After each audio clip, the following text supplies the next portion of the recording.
ça fait en tout un peu plus de 1000 km. Donc je suis parti de chez moi à Vesna, je suis allé à Villeneuve, à Sion. Ensuite j'ai fait le col de la Fourca, je suis passé par le lac de Constance, ensuite à Bâle et je suis revenu par le Jura. J'ai appris que voilà, on n'est pas obligé d'aller sur une plage en Espagne pour voir de beaux paysages et prendre l'avion. On peut tout à fait rester en Suisse. Clairement, je connais mieux la Suisse aussi, ça m'a permis de mieux connaître mon propre pays finalement. J'ai pu aussi manger normalement en achetant seulement dans des magasins bio, zéro déchet, des petits magasins locaux. Le plus beau moment, c'est quand je descendais du Jura, on a fait fini la plus grosse montée et je vois le lac. Après 12 jours, je vois enfin le lac et c'est là que je me suis dit ok, je suis bientôt arrivé, on y est bientôt. Alors on a eu une grosse galère et c'était censé être la plus grosse étape du tour, 150 km et plus de 2000 mètres de dénivelé. Et en fait, quand on est descendu sur Saint-Ursanne, on a pris un raccourci sans le vouloir. Et le truc, c'est qu'on est remonté par où on devait descendre et on s'est retrouvé au point de départ. Ma motivation était à zéro, je me suis juste allongé et j'ai mangé pour me remonter le moral. J'ai demandé à Cyclissimo s'ils étaient d'accord de participer en quelque sorte à mon travail de maturité. Ils m'ont gentiment prêté un vélo. C'était un Gazelle Citizen, un vélo tout chemin et c'était vraiment top.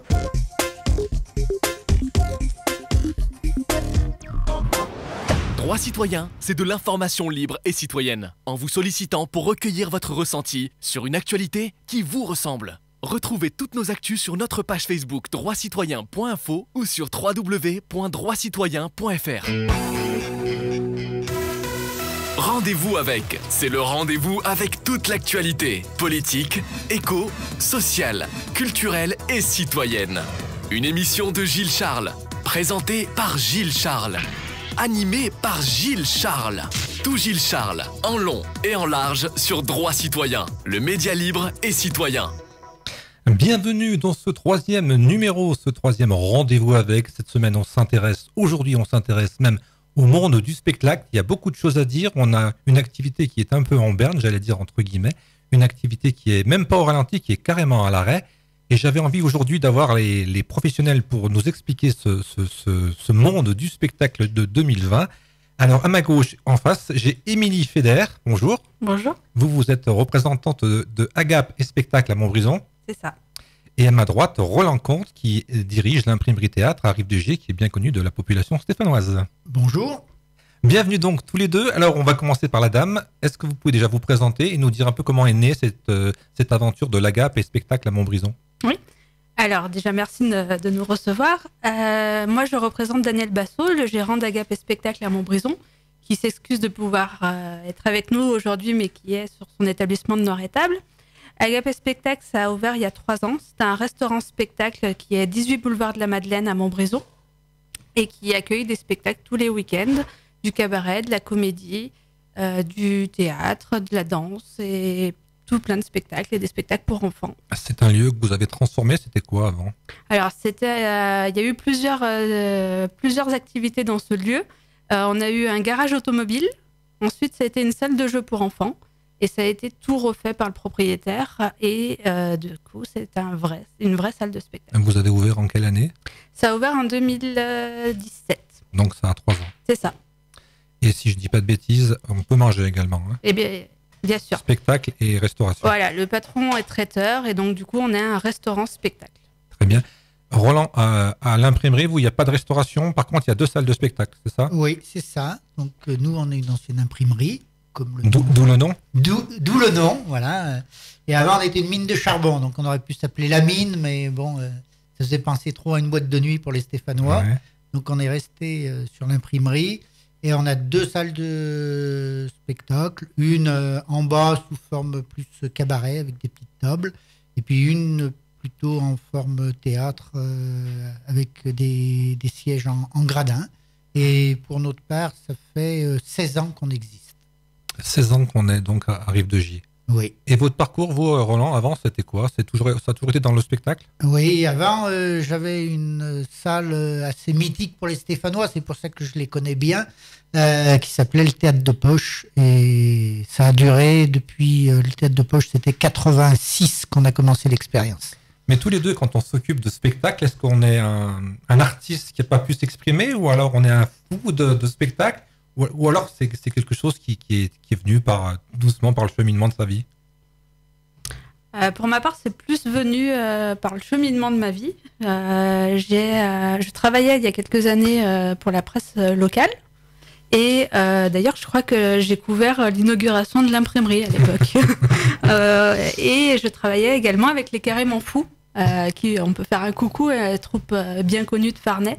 Et en fait, c'est en les connaissant que j'ai commencé à travailler dans le monde du spectacle. J'avais 17 ans à l'époque. Et je faisais des articles sur eux. Je m'occupais de la communication des Carrément Fous. Et puis, petit à petit, je suis restée dans le monde du spectacle et dans l'organisation d'événements. Et vous, Roland, vous étiez un acteur, un comique Surtout pas. Voilà. Donc, moi, en fait, je faisais partie au début d'un groupe informel et dans lequel il n'y avait que des artistes. Voilà. Et moi, j'avais quelques talents pour faire organiser. Voilà. Et donc, du coup, je suis devenu l'administrateur de cette troupe. Et donc, du coup, après, on a ouvert le poche. Voilà. Ça existe depuis ce moment-là. On va revenir à tous ces détails et toute cette programmation, tous ces artistes. Mais avant de vraiment rentrer dans le vif du sujet, dans cette époque de pandémie, j'ai envie de vous demander à tous les deux comment ça va. Ça va bien pour moi. Ça va bien ? Ça va. Et comment vous avez vécu ce confinement, 2 mois à la maison ? Avec des hauts et des bas, comme tout le monde, je pense. Nous, on a essayé de rester présents sur les réseaux sociaux, pour nous personnellement et aussi pour nos spectateurs, parce qu'on a des spectateurs qui l'ont mal vécu aussi de ne pas pouvoir venir nous voir, venir voir des spectacles, boire un verre. Donc, on a essayé de rester présents sur les réseaux et ils nous l'ont bien rendu. On a eu pas mal de messages de soutien au quotidien, de gens qui nous envoient des petits messages. Là, tout à l'heure, j'ai publié le fait qu'on allait être avec vous en émission et on a eu un petit message encore, vite de vous retrouver. Donc, ça fait plaisir et voilà, on attend maintenant patiemment de pouvoir réouvrir et de revoir nos spectateurs et nos artistes. Quand vous parlez de réouvrir, vous avez une date, une idée, quelque chose qui plane ou quelque chose d'un peu plus sûr? À l'heure actuelle, alors je veux parler d'un point de vue personnel. Roland, tu me diras ce que tu en penses. On n'a aucune idée, clairement. La date du 2 juin pour les restaurants, peut-être. Enfin, nous, à Gap et Spectacle, on a énormément de place et la distanciation est largement possible. Mais après, est-ce que les gens auront envie de venir ? C'est plutôt ça qui va le décider. Donc, comme je dis, on se tient prêt parce que l'envie qu'on a, c'est de retrouver le public et les artistes le plus vite possible. Mais après, ça sera dans le respect des gestes et des consignes de sécurité. Donc, on ne sait pas. Peut-être que ça sera juin ou juillet ou peut-être que ça sera que septembre. On verra. Donc là, on a l'image, on croise les doigts, quoi. C'est ça, exactement. Et vous, Roland, ça s'est passé comment ces 2 mois enfermés à la maison? C'est-à-dire que l'arrêt était assez soudain. Ouais. Donc, du jour au lendemain, on a dit on se retrouve fermé. Donc, on a fait un dernier spectacle le vendredi.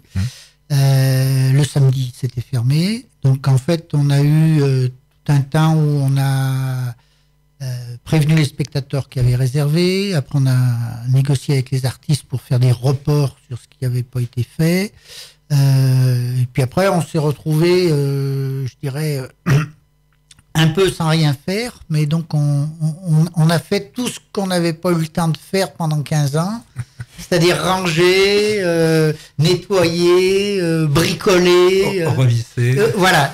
Et donc, du coup, là, on va avoir un théâtre tout neuf, puisque le confinement a servi à ça. Et puis après, donc comme on était un petit peu seul, il y a eu l'appel des théâtres qui a été lancé. Et donc là, après, ça nous occupe pas mal aussi. Juste pour revenir sur l'imprimerie, c'est un théâtre qui est 100% privé ou alors il y a des aides publiques? Comment ça se passe au niveau de la gestion? Alors nous, on est un théâtre 100% privé, mais les locaux sont municipaux. D'accord, on vous prête les locaux ou on vous les loue pas cher? On les loue pas cher. Voilà. Et est-ce qu'il y a une contrepartie de la mairie? Vous avez des spectacles avec la mairie? Comment ça se passe? Non, je dirais ce qui est fait avec la mairie, c'est que on anime la ville de Rive-de-Gier. Et quand les gens connaissent Rive-de-Gier, ils voient l'ampleur du travail qu'on fait. C'est-à-dire qu'il faut animer un corps de ville, une population qui n'est pas forcément aisée, sympathique mais pas aisée. Et donc du coup, il faut faire tout un travail de conscientisation pour aller au spectacle. Pareil, Émilie, à Montbrison, ça se passe comment? Il y a des subventions de la mairie ou alors on est totalement privé, on dépend que de ses rentrées et recettes? Totalement privé et du coup avec un bailleur qui est également privé pour les locaux. Donc il y a pas, pour l'instant, il n'y a pas d'aide possible. Et au niveau des salles de spectacle, à Rive de Gier, il y a de la concurrence, il y a d'autres salles qui vous font concurrence en même temps sur les spectacles? Non, à Rive de Gier, on est un peu seul, je dirais, à part les programmations municipales. Oui, les spectacles. Mais des privés, on est les seuls de la vallée du Gier. Alors qu'à Montbrison, il y a plusieurs salles de spectacle, il me semble. Il y a une autre salle, ouais. Et puis il y a le théâtre municipal des pénitents. Enfin, il y a une activité culturelle qui est assez importante et intéressante. Alors vous avez parlé de report de spectacle à tous deux. Je vous pose la question, comment ça se passe avec les artistes? Est-ce qu'on reprogramme une date? Parce que j'ai posé la même question la semaine dernière à Grégory Cometti. Les dates, elles ne sont pas multipliables, donc les dates qui sont été annulées, elles sont presque perdues. Comment ça se passe chez vous? Est-ce que vous avez de la place pour reprogrammer les gens, les artistes?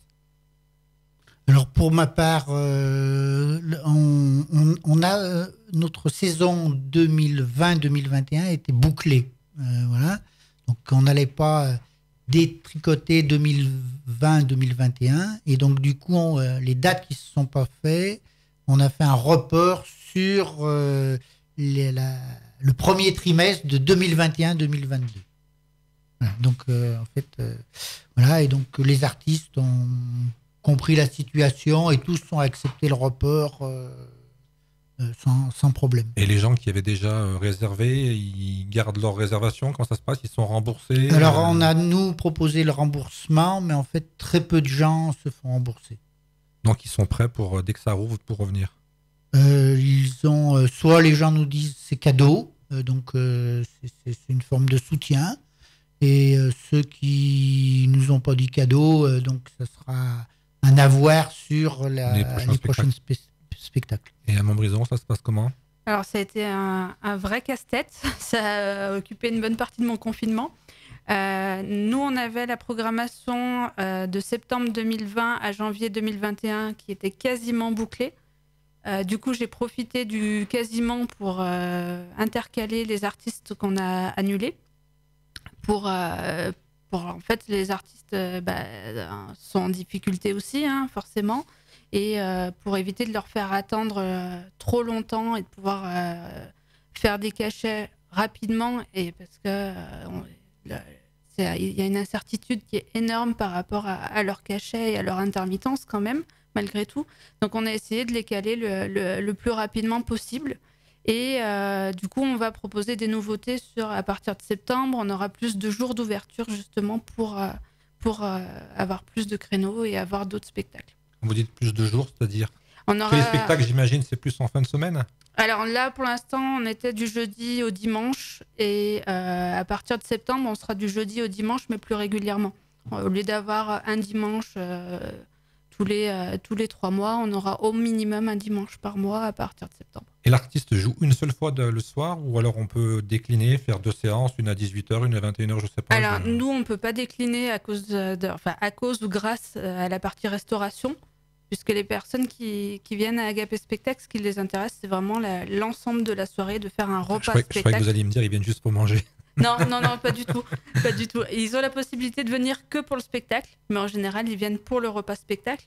Et donc, du coup, on ne peut pas faire 2 séances, clairement. Ou alors, il faut que ça soit midi et soir. Ça, on le fait en période des fêtes. Mais sinon, c'est vendredi, samedi ou samedi, dimanche. Et je sais pas, une bêtise, mais à 15h, un spectacle avec un café, des petits gâteaux, c'est peut-être possible sinon pour trouver des nouveaux financements et des... C'est ce qui est prévu à partir du mois de septembre. Et des créneaux. Avec les spectacles pour enfants, les spectacles familiaux, les dimanches à 15h, ouais. Alors vous, Roland, qui avez une grande expérience, est-ce que c'est quelque chose que vous avez déjà vécu ou que vous auriez imaginé vivre? J'imagine que non, mais... Non. C'est la première fois que vous vivez un truc pareil? Oui. On nous aurait dit il y a 2 mois que c'était comme ça que ça allait se passer. Enfin, 2 mois, il y a 3 mois, personne n'y aurait cru, quoi. Et pareil, j'allais vous demander comment on recrute les artistes, mais en amont aussi... comment on fait là? On est bloqué, on peut pas aller voir des spectacles, on peut pas, ça va tout repousser, repousser les choses, non? Ou alors il y a des gens qui vous envoient des vidéos, je sais pas comment ça se passe dans le milieu. Oui, il y a eu une époque quand il n'y avait pas Internet très développé, on se rendait souvent chez les confrères. Là, aujourd'hui... Quand vous allez chez les confrères, c'est caché ou alors... Non, c'est de l'espionnage non, pas du tout. Je trouve que dans le café-théâtre, il y a toujours eu une bonne ambiance, etc. Voilà, donc moi, c'est ce que je dis souvent. J'ai deux... dans la région, on a une chance, c'est que Lyon est la capitale du café-théâtre. Ça, on peut le prendre dans tous les sens. Je dirais, il y a une richesse à Lyon, des lieux exceptionnels. Et donc, je dis toujours... il y a deux pépites à Lyon que j'adore, c'est l'espace Gerson et le complexe du Rire, sous des formes différentes, mais c'est vraiment des maisons sympathiques. Et puis, une époque, j'allais souvent à Gerson et au complexe. Et puis, avec Internet, tout ça, avec l'âge, on se déplaçait moins chez les confrères. Voilà. Donc, et ce qu'il y a eu de bien dans le confinement et le fait qu'on se mobilise pour quand même mettre un plan de secours pour sauver nos lieux, c'est que du coup, on a renoué avec des gens qu'on n'avait pas vus depuis longtemps. Plus le temps. Voilà. Et du coup, ça m'a redonné envie d'aller revoir les boutiques de mes copains. Voilà. Ça va être une deuxième jeunesse. Et deuxième jeunesse. Oui, non, mais parce que du coup, on est dans un confort, tout ça. Et puis là, ça m'a donné d'aller au contact avec les autres lieux, parce que du coup, la vidéo ne remplacera jamais le spectacle vivant. Oui, et puis c'est comme on appelle ça du spectacle vivant. L'artiste réagit aussi avec le public. Voilà. Et puis l'ambiance, c'est cette convivialité donc qui va poser un problème avec la distanciation. Alors moi, j'ai pas la chance d'avoir autant de place qu'à Gap. Et donc du coup, pour nous, la distanciation est un vrai problème, puisque sur une salle de 80, là j'ai fait le calcul, je peux mettre péniblement 20 personnes, parce qu'il y a des contraintes. Vous parlez de la salle du haut? Oui, mais même la salle du bas, parce que c'est... on peut quand même mieux s'espacer en bas. C'est peut-être plus simple, ouais. Mais c'est quand même compliqué, parce qu'il faut que, donc d'après les consignes du ministère, il faut être à 1 mètre de la scène. Ça, c'est possible. Oui, mais ça fait perdre le premier rang, du coup, il n'existe plus. Est-ce qu'il y a un seuil, justement, de nombre où vous serez plus rentable? Le seuil de rentabilité, c'est 50%. Quoi. Après, ça devient très compliqué, parce que... Et là, de faire des salles à 20 personnes, économiquement, c'est compliqué. 2, au niveau de l'ambiance, c'est plus tout à fait ça. Et puis, comment je dirais, la proximité n'y est pas, quoi. Enfin, je veux dire, quand on... La convivialité. La convivialité, les gens, ils aiment être serrés au café-théâtre, ils aiment recevoir les postillons des artistes. Non, mais... Vu comme ça, peut-être. Ça fait partie d'un tout, je veux dire. Et là... Ça pose un problème, quoi. Parce que je vois mal comment on met une personne et puis une autre personne à mettre plus loin, quoi. C'est ça, il faut 1 mètre d'écart. Ou alors des box en plexiglas, chacun dans son box. Oui, mais le coût du plexiglas... Ouais. Voilà, donc non, mais c'est vrai que c'est quelque chose qui est... Bon, quand on est extérieur, on en rigole un petit peu, mais ça ne doit pas vous faire rire. C'est vrai que les solutions, c'est quand même compliqué à les trouver. Hein. Oui, et puis imaginez 20 personnes, c'est-à-dire que la 21e, on ne la prend pas. C'est un peu compliqué. Hein. Ouais, ou alors il faut faire 3 séances à la suite. Oui, mais payer 3 fois les artistes, c'est 3 fois... c'est tout multiplié par 3. Non. Moi, je suis pour le... Alors, on ne sait pas la date de réouverture, mais une ouverture à moitié de jauge, ça paraît difficile. Donc, je pense qu'il faut que le ministère réfléchisse à une ouverture pleine entière. Alors, on ne sait pas quand ça pourra avoir lieu. Ouais. Donc, en fait, vous priez pour que le virus disparaisse totalement, quoi. C'est la seule vraie solution. C'est la vraie seule solution. Parce que sinon, ça va être très, très compliqué. Ça va être compliqué. Et là, on parle vraiment de rentabilité. On ne parle pas de convivialité, ni de postillon sur les spectateurs. On parle vraiment de rentabilité. Là. Oui, mais les deux ça se complètent. Ouais. Je veux dire, si les gens ne trouvent pas une ambiance eh ben, ils viendront pas. Je pense aussi que les gens ayant été tellement enfermés, là, ont peut-être aussi avoir envie de ressortir, non? Il va pas y avoir que des gens qui vont avoir peur de choper la maladie. Oui, mais je pense que les gens, enfin, les gens nous disent qu'ils reviendront. C'est vrai que c'est compliqué. Hein. Après, c'est compliqué. Entre les actes et la parole, souvent, c'est des choses différentes. À Gap aussi, alors, on va repenser, on va réinstaller l'État, comment on va faire? Alors nous, par rapport à la restauration et au service, les tables, il y a déjà les 1 mètre de distance entre chaque table. Mais sur une table de 4, il va falloir mettre des plexiglas, comment ça va se Non, passer? parce qu'en fait, il faut distinguer les personnes qui ne viennent pas ensemble. Donc si vous allez à un repas avec votre femme, vous n'allez pas être séparé de votre femme par un plexiglas. Ce serait ridicule. Oui. Donc du coup, c'est des gens qui sont différents. La seule question, c'est si je viens avec ma femme, quoi. Voilà, c'était pour l'exemple. Mais du coup, voilà, c'est séparer les gens qui ne se connaissent pas et qui ne viennent pas ensemble. Les gens qui viennent ensemble, on n'a pas besoin d'être distingués d'1 mètre d'écart. Ce serait ridicule, ils repartent en voiture ensemble. Donc, parce que je ne suis pas scientifique, mais d'après ce que j'ai entendu et lu, il va y avoir un souci avec l'air aussi. Ouais. L'air conditionné et l'air qui brasse le microbe. C'est ça. J'ai vu dans Chine, hein, c'est une dame qui l'aurait transmis à tout le restaurant, simplement en parlant. Mm. Donc c'est vrai que c'est hyper compliqué, quoi. Quand on réfléchit 2 secondes, on se dit mais comment on peut faire, quoi? On n'a pas de clim, ça résout le problème. Il n'y a pas de clim. Parce que c'est quand même aussi, c'est une atmosphère où les gens ils sont quand même un peu dans la gesticulation quand il y a des spectacles. Ouais, bien donc il y a sûr. forcément un peu de transpiration, un peu peut-être de postillon aussi, comme on disait tout à l'heure. C'est vrai que c'est vrai que vous avez un avantage, c'est que c'est beaucoup plus grand, c'est vrai. Ouais. Mais c'est compliqué. Après, on est au même régime que tout le monde pour l'instant, donc on verra. Et de ces réunions, de ces collègues, il y a des idées qui ressortent, des solutions miracles, non? Ou tout le monde est un peu en attente? Il n'y a pas de solution miracle, mais comme disait Roland, ça permet de recréer du lien entre nous, de voir que on n'est pas les seuls. Voilà, on peut se soutenir moralement pour le moment. Et ça, déjà, ça fait du bien. Mais après, c'est comme pour tout, hein, et pour tous les domaines, il n'y a pas de solution miracle pour les salles de spectacle. Hein.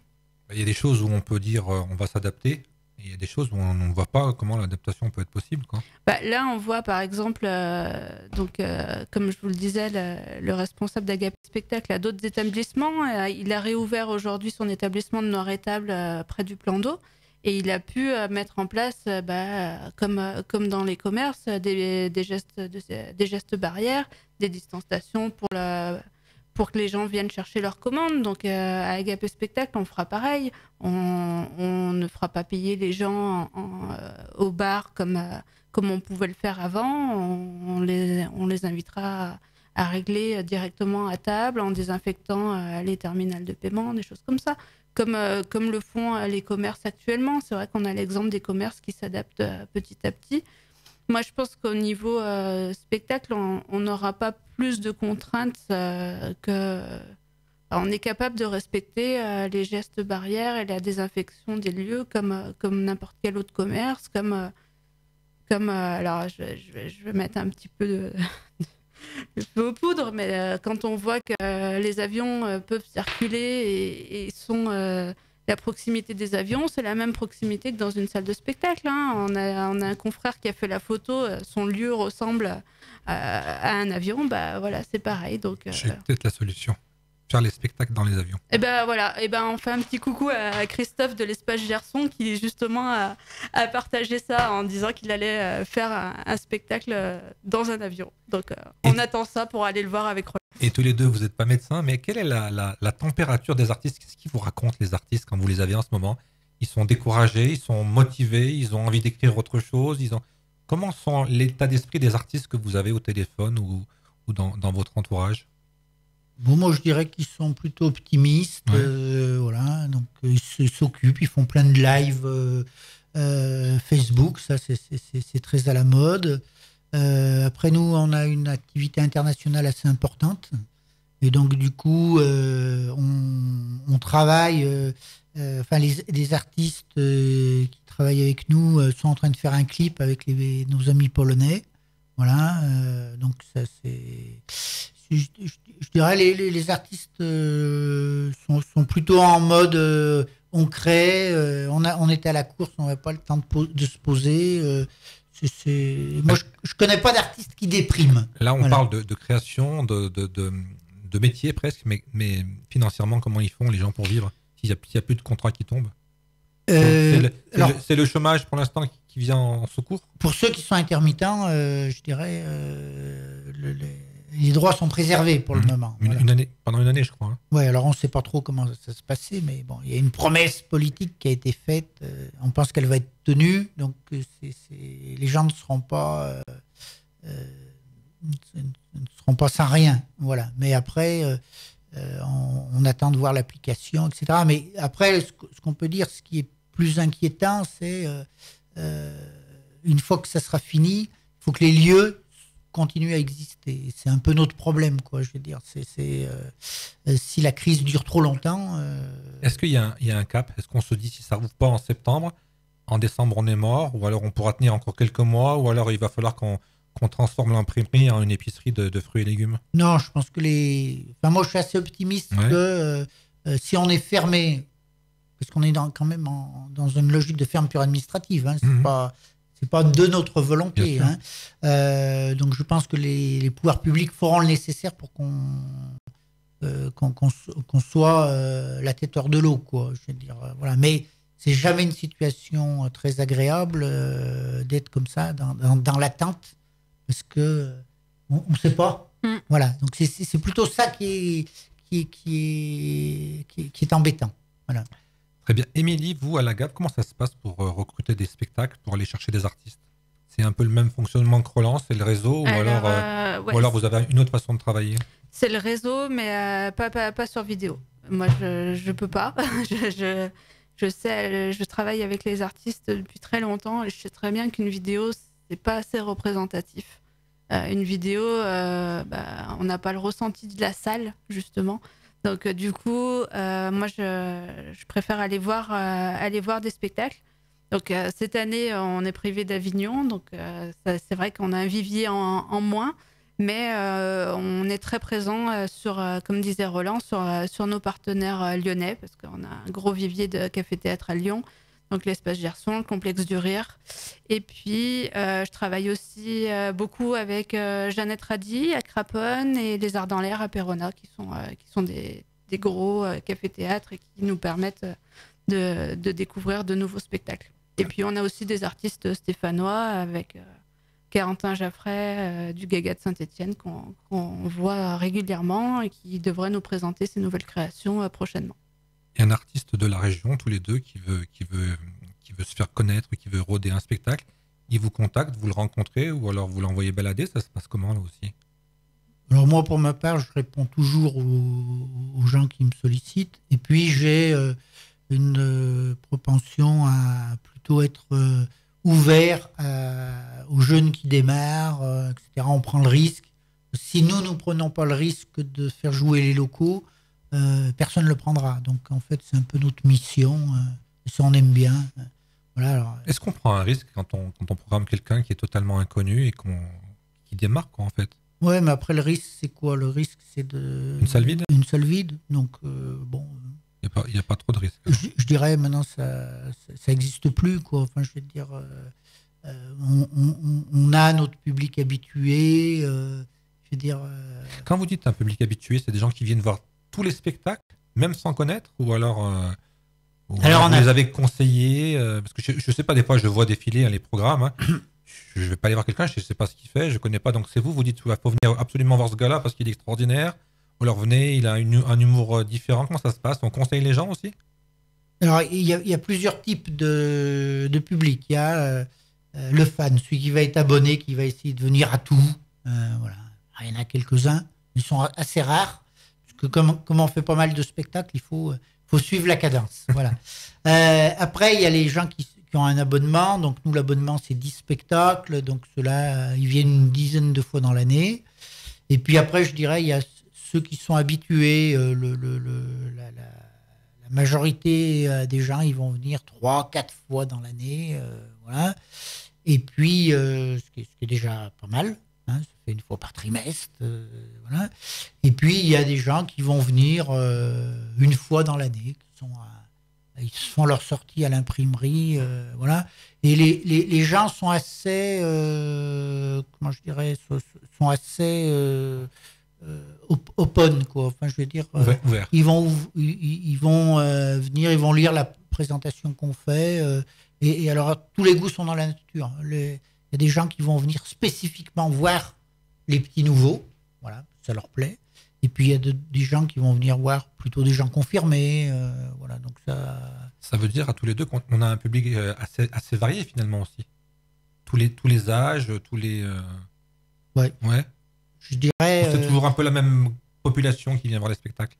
Et quand je dis la population, ça veut dire une tranche d'âge, quoi. Quelqu'un qui a un travail, voilà, quelqu'un qui est installé, qui vient en couple, je sais pas comment c'est.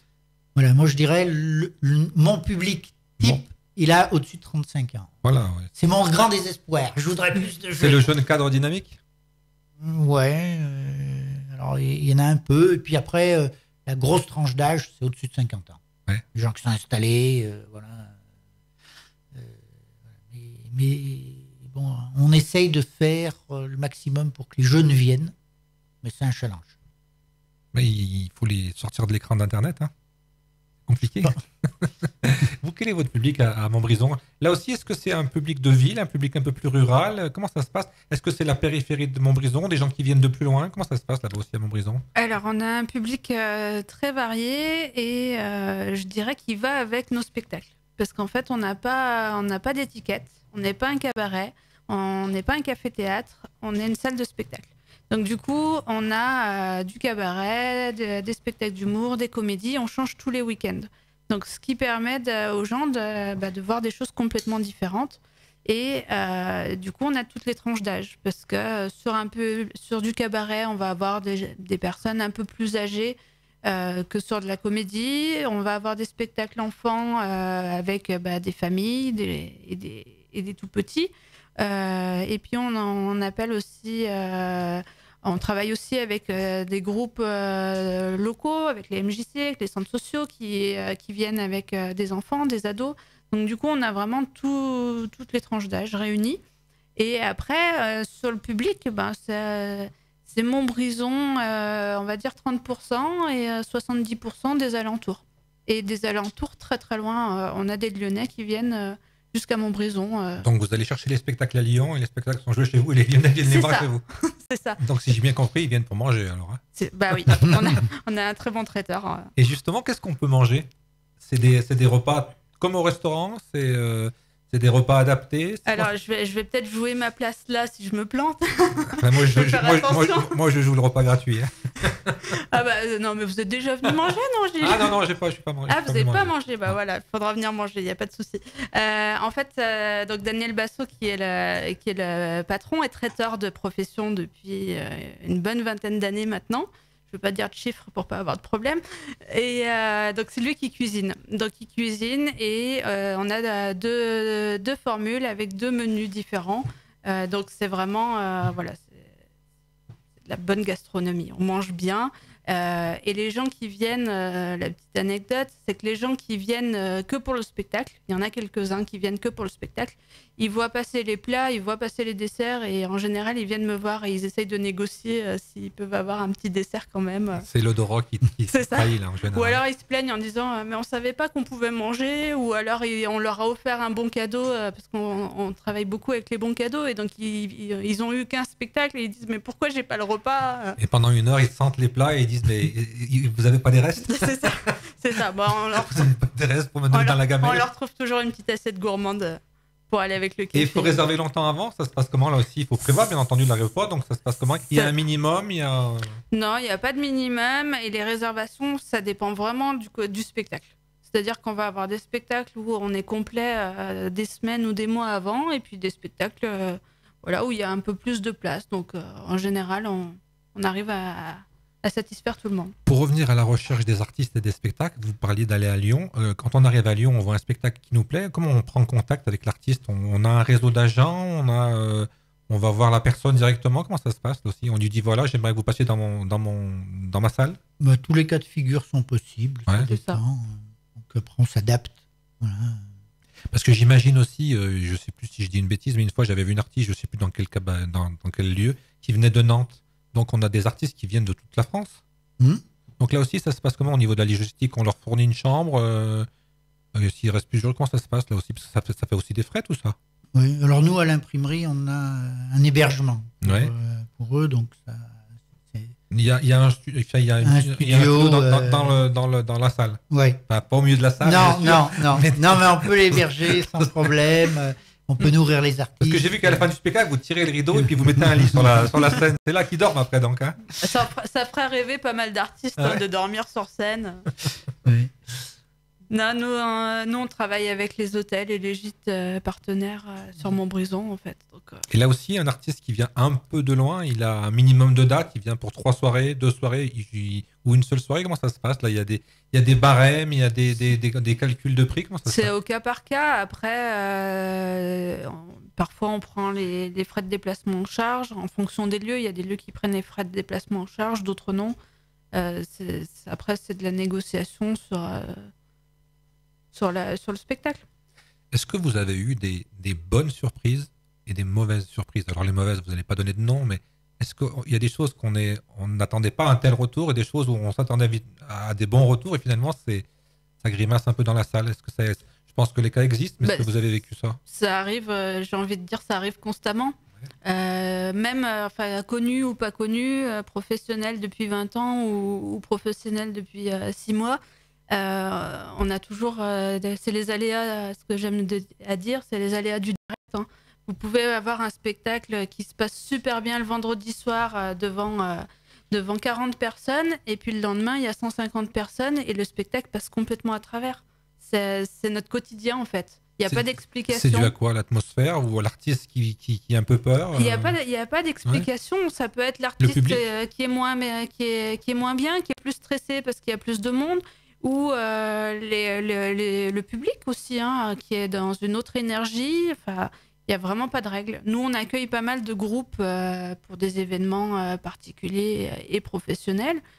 Et en fonction de l'énergie du groupe, si les groupes se connaissent ou se connaissent moins bien, en fonction d'où ils viennent, quand c'est des grosses entreprises et qu'ils n'ont pas l'habitude de travailler ensemble, mais qu'on essaye de les rassembler justement dans une salle de spectacle, ça peut être tout et rien à la fois, quoi. Ça peut être super, comme ça peut passer complètement à travers.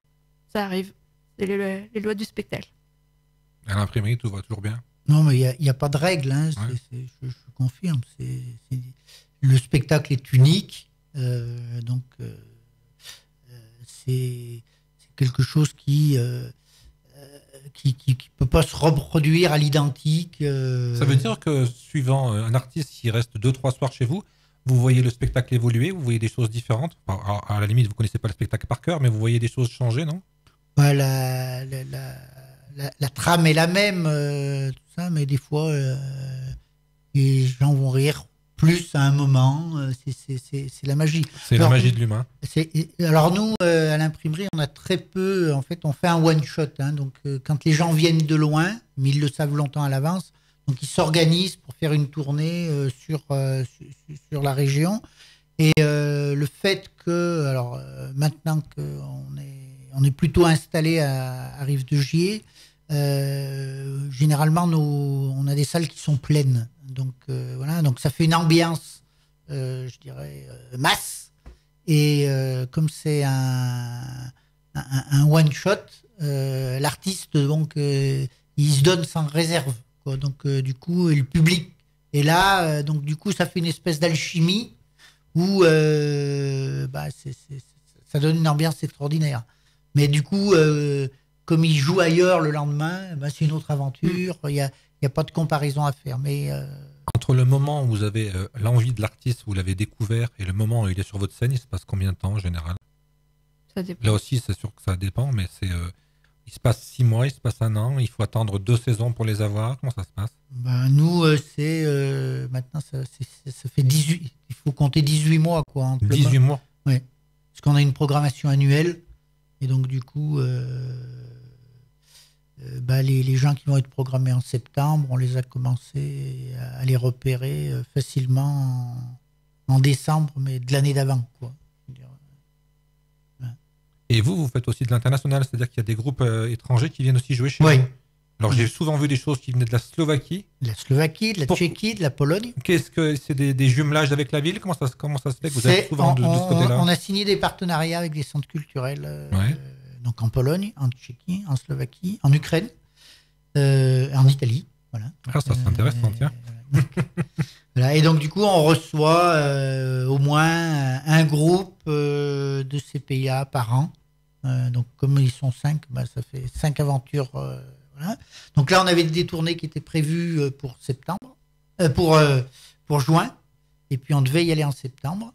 Donc juin. Tout est en suspens donc. Bah ouais, les avions circulent plus.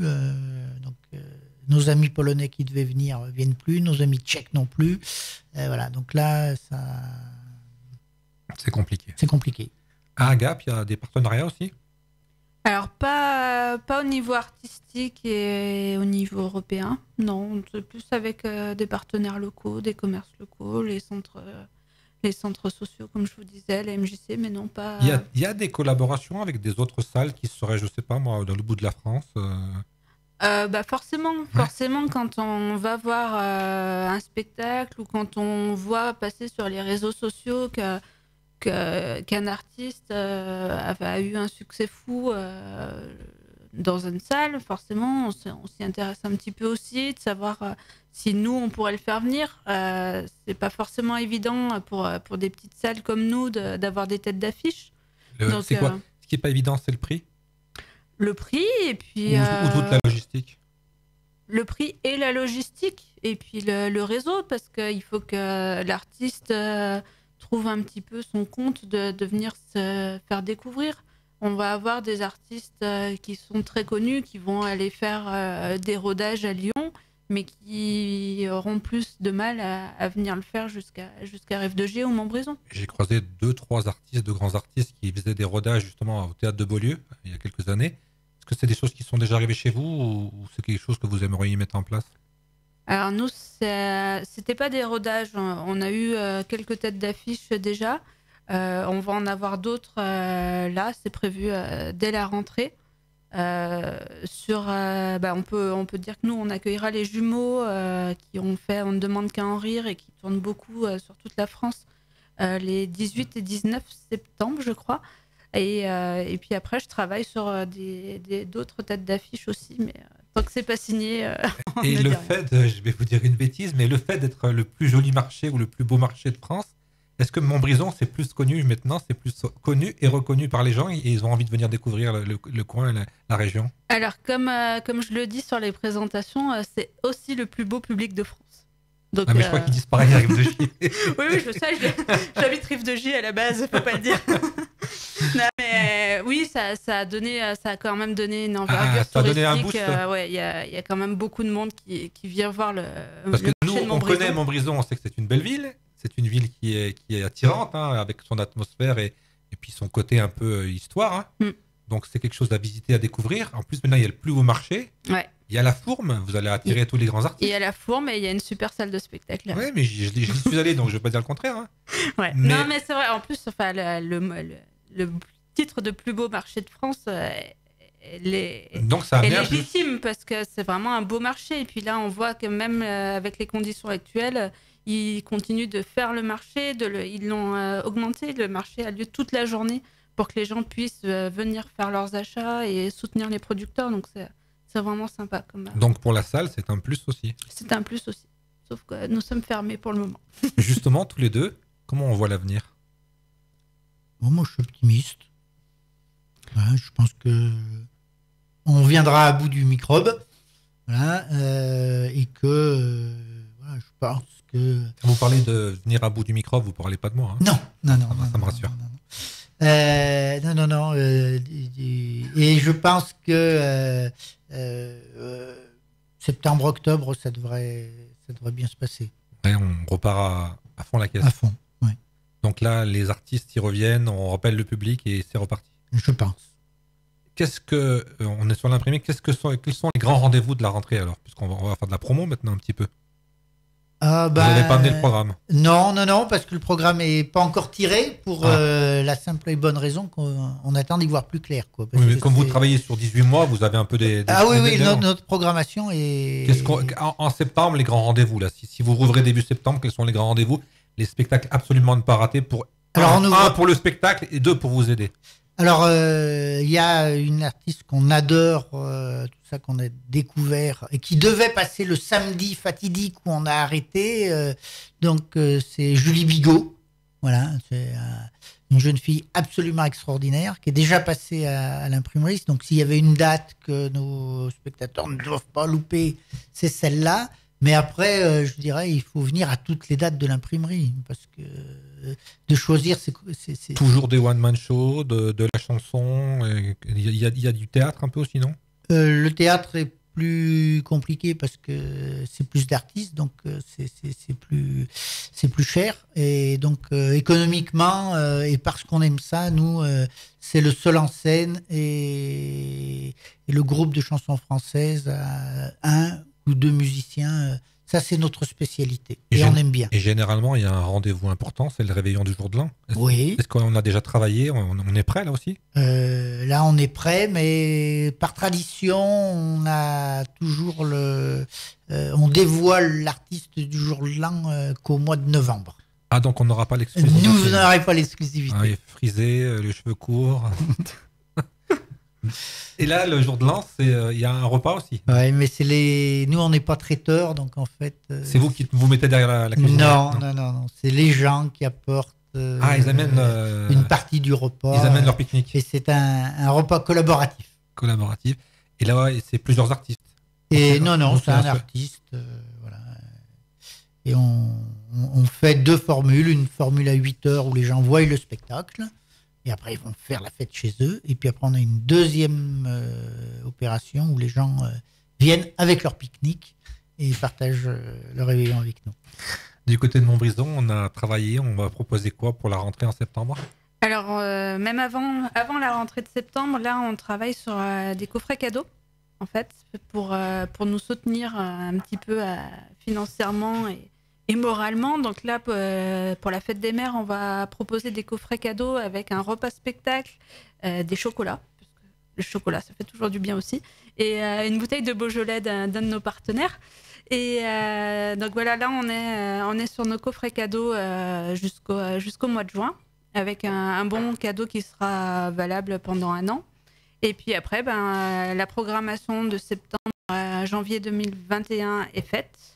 Donc, comme Roland, on attend un peu pour sortir les programmes. Là, tout est sur notre site internet, mais on attend un peu pour les imprimer, puisque imprimer des programmes on ne sait pas... Qui risquent de changer. Voilà. Donc, voilà. Et puis, on a des gros rendez-vous quand même à mettre en place et à remettre en place, puisqu'on avait le concert de Let's Goldman, qui est un groupe du département, qui était prévu début juin. Et là... Je pense qu'il faut se rendre à l'évidence, on ne pourra pas le maintenir. Donc, il va falloir trouver une date de report parce que c'est un gros rendez-vous pour nous.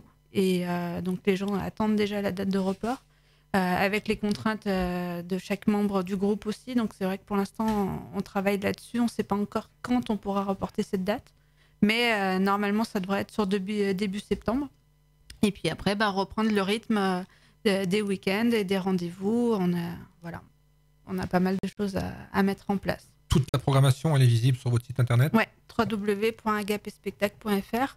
Et puis, on a aussi notre troupe de cabaret qui sera là régulièrement. Alors, en général, 1 fois par mois, on a le spectacle de cabaret qui est présent. Et donc, sur le site, on peut voir les spectacles et on peut également réserver? C'est ça. Est-ce que c'est la même chose à l'imprimerie? Il y a un site internet? Comment ça se passe? Il y a un site internet qu'on va relooker. Du coup, on en a profité pour travailler sur ça pendant un petit coup de peinture. Un petit coup de peinture. Et puis, par contre, nous, on fait toujours notre présentation de saison comme un événement. Et donc, du coup, avec des petits fours. Avec les petits fours. Bon, je viendrai peut-être. Voilà. Et donc, on le dévoile à ce moment-là parce que ça nous permet de médiatiser un peu notre présentation de saison. C'est un rendez-vous culturel à Rive de Juillet de manière incontournable.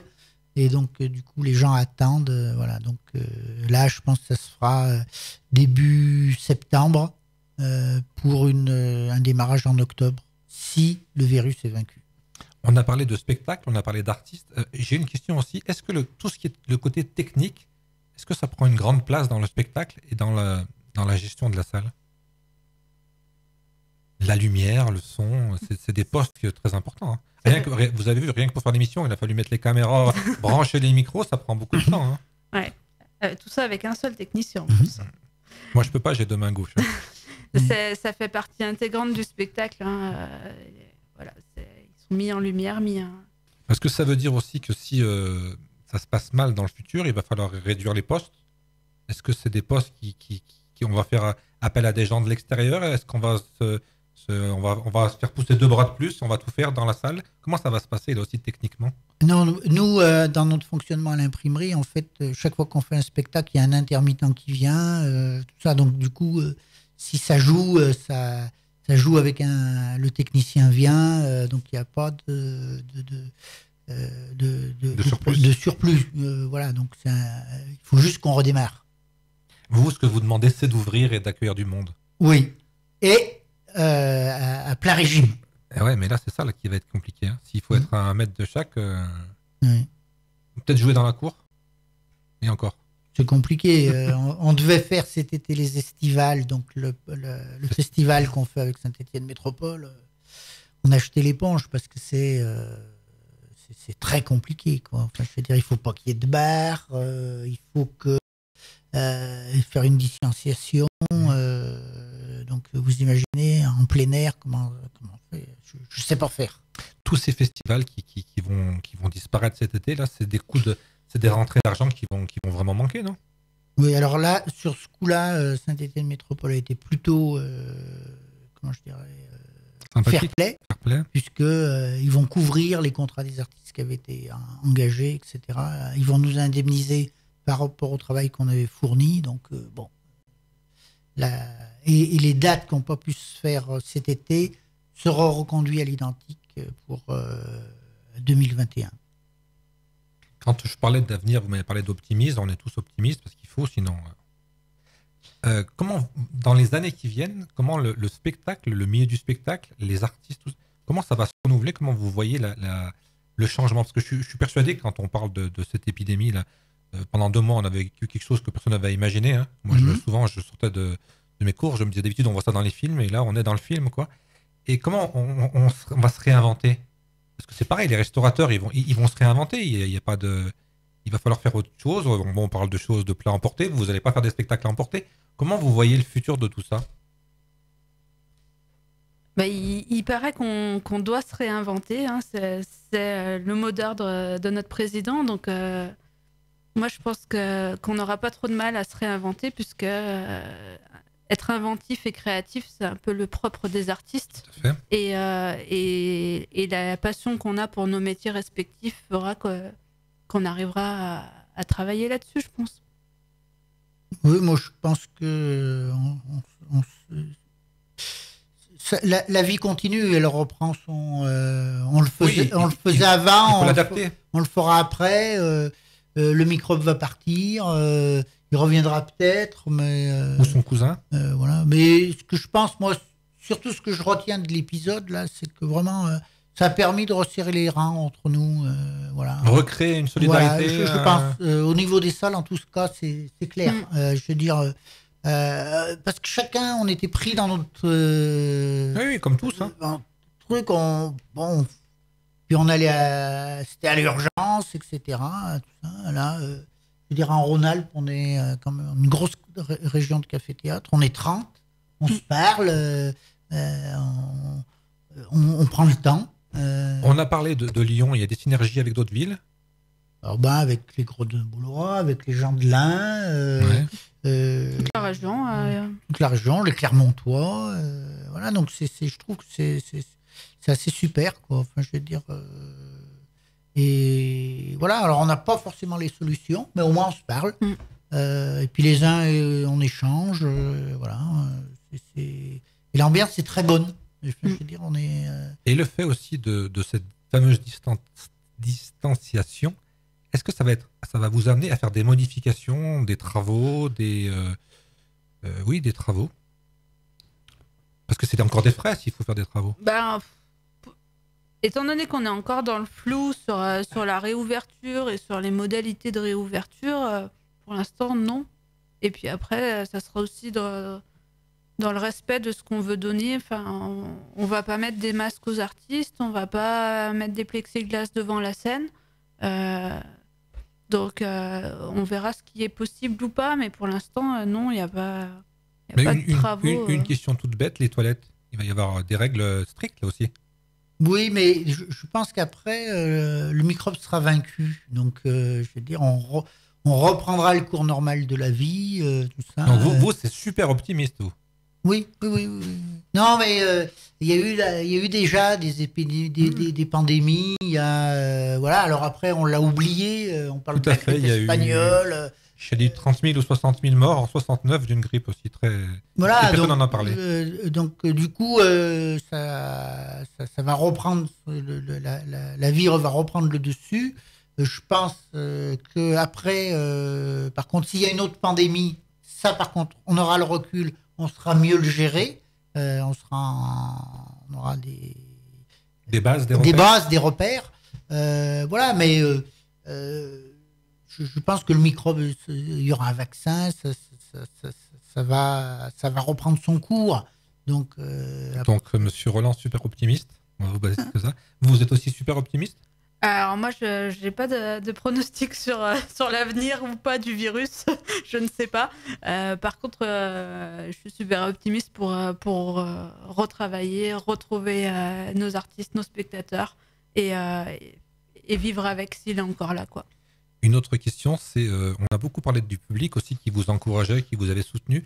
Est-ce que le public qui vient vous voir aussi et vous dit « j'aimerais bien voir tel artiste dans la salle » ? Ça arrive. Ouais. Oui, on a des sollicitations. Et on arrive à les satisfaire, ou alors on dit non, ça va être trop cher, faut oublier, ou alors on leur dit on n'a pas les dates. Comment ça se passe là aussi? Pour ma part, il y a souvent des artistes et des spectateurs qui disent on a vu tel artiste à tel endroit, on pense qu'il pourrait bien faire dans ta programmation. Donc je prends le contact, puis après on fait le boulot de prise de rendez-vous, voilà. Mais il n'y a pas de tabou là-dessus. Hein. Toute information est bonne à prendre et à traiter. Pareil chez vous alors? Ouais, c'est même un défi. C'est même un défi. Nous, on a eu Magali Ripoll qui était à la base une petite blague avec des spectateurs qui nous disaient qu'ils adoraient N'oubliez pas les paroles. Et sur Avignon, je me rends compte que Magali Ripoll a un spectacle d'humour, alors que je ne savais pas du tout. Et du coup, Magali Ripoll est venue à Montbrison. Et puis j'espère qu'elle reviendra parce qu'on nous la redemande. Donc on va faire le nécessaire pour la faire revenir aussi. Est-ce qu'il y a des gens qu'on s'interdit mais qui sont vraiment trop chers? Ou alors on n'a pas de limite? On va quand même au contact pour voir si c'est possible. Moi, j'ai tendance à toujours aller au contact. Oui, j'ai bien saisi. Moi, je vais au contact, j'essaye. Et puis, si ça passe pas, ça passe pas. Et puis, est-ce que quand on veut vraiment un artiste et que peut-être ça coince au niveau du tarif, est-ce qu'il y a une négociation ou alors il y a tel critère et ça bouge pas? Il y a toujours une négociation, hein, surtout quand on est sur des tarifs élevés de tête d'affiche. On essaye toujours de négocier. Surtout pour ma part quand c'est pas mon budget personnel, donc il faut négocier et avec l'artiste et avec le patron, mais oui, il faut négocier, il faut toujours essayer de... mais vous avez un avantage maintenant, c'est que vous avez le plus beau marché de France. C'est ça. Ouais, mais alors dans les négociations avec les grosses productions, non, pas des masses, pas encore. Ça marche pas. Pareil, Roland, vous, c'est un tarif qu'on ne peut pas franchir ou alors... Non, mais nous, on est plutôt sur on fait beaucoup de découvertes. Voilà, donc après, je dirais les grosses têtes d'affiche, c'est pas chez vous? Non, c'est pas chez nous. Je dis pas qu'on s'interdit de le faire, mais disons qu'on a suffisamment de demandes par rapport au type d'artistes qui sont... plutôt des gens qui démarrent leur carrière, qui commencent à avoir une petite notoriété, etc., qui ont besoin de faire le réseau des cafés-théâtres de province. Donc ça, c'est plus notre cible. On est plus une salle de découverte. Voilà, donc ça se... Alors que vous, c'est déjà un peu plus confirmé, non? Ou c'est de la découverte aussi? Non, il y a de tout. Il y a de Il y a tout. de tout. On est ouvert à tout, dans toutes les spécialités, dans tous les domaines de la culture. Donc non, il n'y a pas de souci. On a fait des plateaux découvertes. Moi, je travaille beaucoup sur les plateaux découvertes également. Donc il y a des découvertes, il y a des rodages, il y a de tout. Et Roland, vous qui avez une riche expérience de longues années derrière vous, est-ce que tous ces jeunes artistes que vous avez vus chez vous, est-ce que vous avez encore des nouvelles ou alors après les gens on les perd de vue? Oh bah on les perd de vue parce que c'est la vie. Hein, ça fait... je dis pas mon âge, mais bon, mais c'est vrai que là, pour soutenir l'association des théâtres, on a fait une petite vidéo où il y a tous les artistes qui disent on est tous passés dans un café-théâtre, il faut les soutenir, etc. Et donc je revois des gens qui sont passés au théâtre de Poche il y a 35 ans. Et alors ça ne nous rajeunit pas, mais des gens comme à l'évêque, de Benoît, alors on les voit là comme ça, on dit ah, ouais, ils sont passés dans mon petit café-théâtre, tout ça, et qui maintenant, bon bah, ils font des zéniths, ils font des grandes salles, voilà, donc et ils ont toujours une idée du café-théâtre parce qu'ils en parlent. Ils savent que c'était indispensable pour leur carrière. Ils encouragent les jeunes à faire le job sur les cafés-théâtres. Mais voilà, on a des artistes que personne connaissait. C'est un peu le but. Hein. Et c'est le but. Voilà. Et c'est ça qui nous anime, quoi. Et toutes ces émissions à la recherche de nouveaux talents, et tout, j'avais été chez vous une fois, il y avait un casting, hein, si mes souvenirs sont bons.